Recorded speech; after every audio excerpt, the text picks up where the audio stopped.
Hello everyone, welcome back to this YouTube channel. So in this video we will discuss about barium swallow.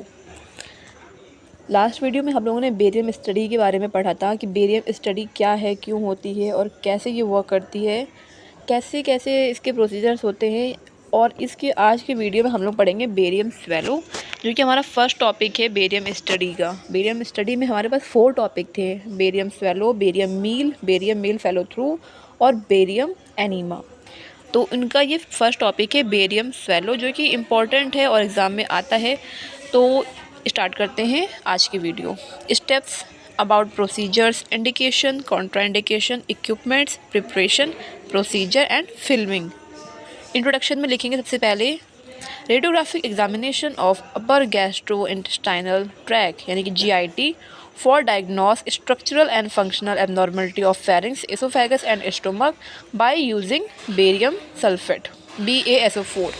और अपर gastro intestinal tract का वह radiographic examination जिसमें barium sulphate का use करते हुए pharynx part, यानी कि pharynx part क्या होते हैं, फेरिंग्स पार्ट, एसोफेगस और स्टोमक पार्ट की स्ट्रक्चरल एंड फंक्शनल एबनॉर्मलिटी को दर्शाया जाता है, उसे बेरियम स्वैलो प्रोसीजर कहते हैं।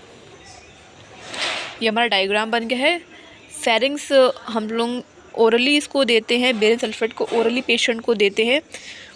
फिर एक वो उसके फेरिंग्स, एसोफेगस और स्टोमक में वो कोटेड हो जाता है, जिससे एक्सरे विजुलाइज होता है और डायग्नोस, हमारे जो रेडियोग्राफर्स होते हैं वो उसको डायग्नोस करते हैं। इंडिकेशन क्या है?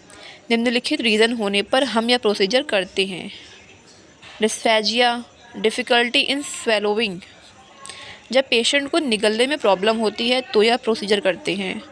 डिस्फेक्शिया, हार्ट बर्न के केसेस में भी बेरियम स्वैलो कराते हैं।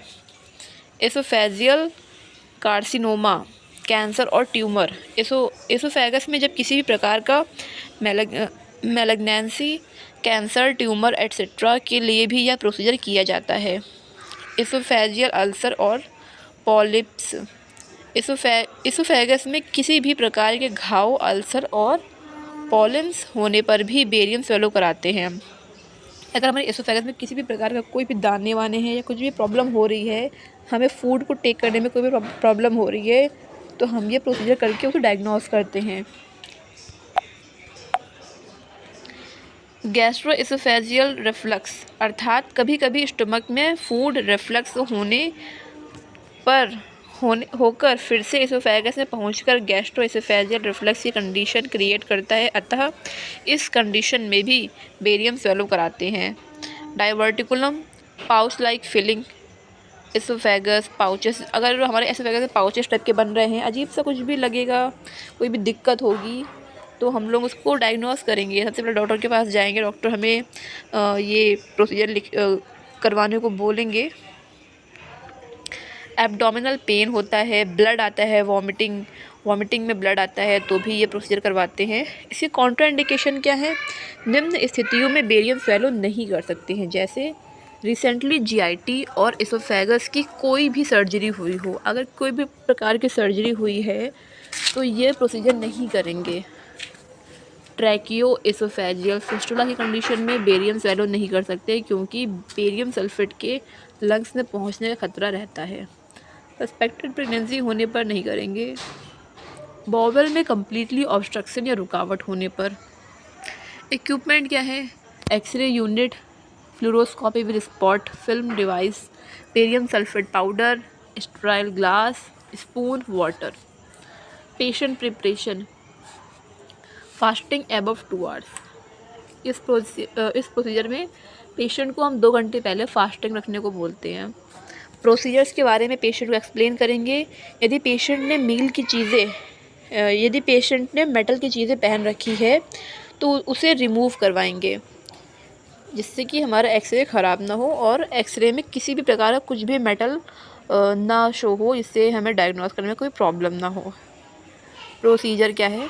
पहले पेशेंट की इरेक्ट सुपाइन पोजीशन में एक प्लेन फिल्म लेते हैं, जिसमें फेरिंग्स, इसोफेगस तथा स्टमक आना चाहिए। इसके बाद contrast BSO4 powder plus water solution लगभग 10 से 15 ml माउथ फुल पेशेंट के मुंह में रखेंगे।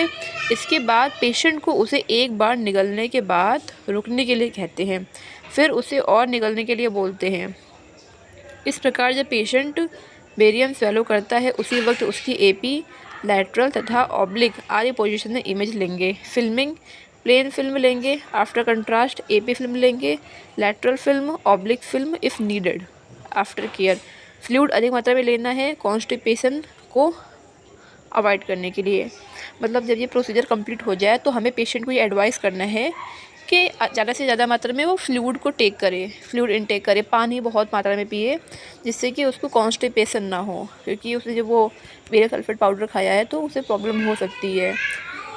अगर वो फ्लूइड लेगा, फ्लूइड यानी कि पानी वानी ज़्यादा पिएगा तो उसे प्रॉब्लम नहीं होगी और ये प्रोसीजर कंप्लीट हो जाएगा। आज की वीडियो में इतना ही। आई होप आप लोगों को ये वीडियो समझ में आई होगी।